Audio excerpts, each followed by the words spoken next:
হয়, চৰকাৰৰ মাতৃভাষা মাধ্যম বিৰোধী সিদ্ধান্তৰ বিৰুদ্ধে গৰজি উঠিছে এতিয়া ছাত্ৰ সন্থা।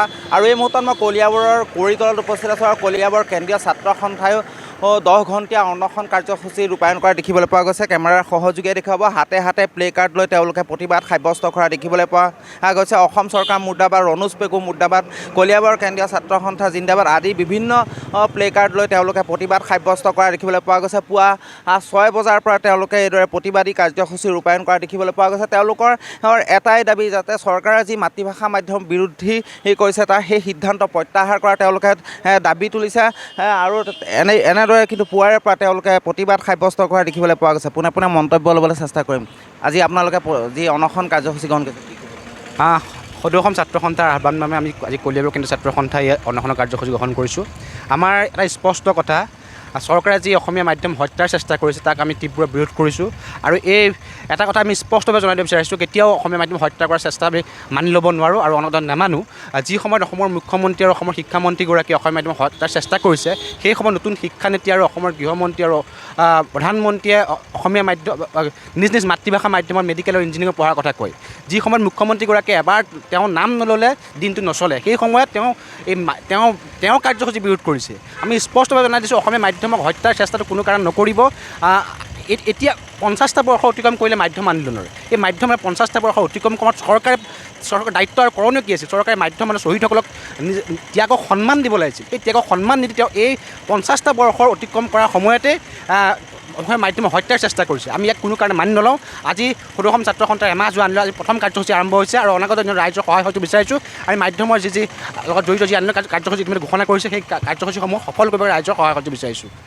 নিশ্চয়কৈ এই অনশন কাৰ্যসূচীত এজন জ্যেষ্ঠ ব্যক্তি অংশগ্ৰহণ কৰা দেখিবলৈ পোৱা গৈছে। মই আপোনাৰ লগতো কথা পাতিম, অকণ আগবাঢ়ি আহিব। আপুনি আজি জ্যেষ্ঠ হিচাপে ইয়াত আহি ভাগ লোৱা দেখিবলৈ পাইছে। মই এজন অসমীয়া ভাষাক ভাল পোৱা এজন অসমীয়া হিচাপে আৰু অসমীয়া ভাষাৰ সেৱা কৰি ভাল পোৱা ব্যক্তি হিচাপে অসমীয়া মাধ্যমটো সদায় জীয়াই থকাটো মই বিচাৰোঁ। আৰু বৰ্তমান চৰকাৰখনে মাধ্যমৰ ক্ষেত্ৰত লোৱা যি সোপাঢিলা নীতি, মই সেইটো ভাল পোৱা নাই। সেয়ে মই সদৌ অসম ছাত্ৰ সন্থাৰ এই আহ্বানক সঁহাৰি জনাই মই কলিয়াবৰ কেন্দ্ৰীয় ছাত্ৰ সন্থাৰ লগত আজি অনশনত বহিছোঁ। মাধ্যম আন্দোলনৰ পঞ্চমজন শ্বহীদ নৰেন্দ্ৰনাথ মহন্তদেৱৰ এই স্থান কলিয়াবৰ পৰাই মই চৰকাৰক আহ্বান জনাম যে আপোনালোকে এই বিষয়টো পুনৰ চিন্তা কৰক আৰু অসমীয়া ভাষাটো আগুৱাই নিয়াৰ যত্ন কৰক। নিশ্চয়কৈ আন বিষয়ববীয়া আছে, মই আপোনাৰ লগতো কথা পাতিম। কি ক'ব? হয়, সদৌ অসম ছাত্ৰ সন্থাৰ আহ্বান মৰ্মে আজি কলিয়াবৰ কেন্দ্ৰীয় ছাত্ৰ সন্থাই আমি আমাৰ মাধ্যম যিটো আমাৰ আইমুখৰ ভাষাটো নিঃশেষ কৰাৰ ষড়যন্ত্ৰ কৰিছে, এইটো আমি পূৰ্ণভাৱে ধিক্কাৰ দিছোঁ। আমাৰ আইমুখৰ ভাষাটো নিঃশেষ কৰাৰ ক্ষেত্ৰত ছাত্ৰ ছাত্ৰীসকলক কোনো এটা বিষয় ক্ষেত্ৰত যেতিয়া এখন বিদ্যালয়ত প্ৰাইমেৰী বিদ্যালয়ত এখনত তেতিয়া তেওঁলোকৰ গ্ৰ'থ হ'বৰ কাৰণে নিজৰ ইংৰাজী বিষয়টোৰ ওপৰত তেওঁলোকৰ প্ৰতিভা থাকিব লাগিব। কোনো কথা নাই বতৰা নাই, ক্লাছ 6ৰ পৰা বিজ্ঞান বিষয় আন দুই এটা বিষয়ত ইংৰাজী মাধ্যমটো প্ৰৱৰ্তন কৰি দিব, কেনেকৈ ছাত্ৰ ছাত্ৰীসকলে পাৰিব? কোনো সম্ভৱ নেকি?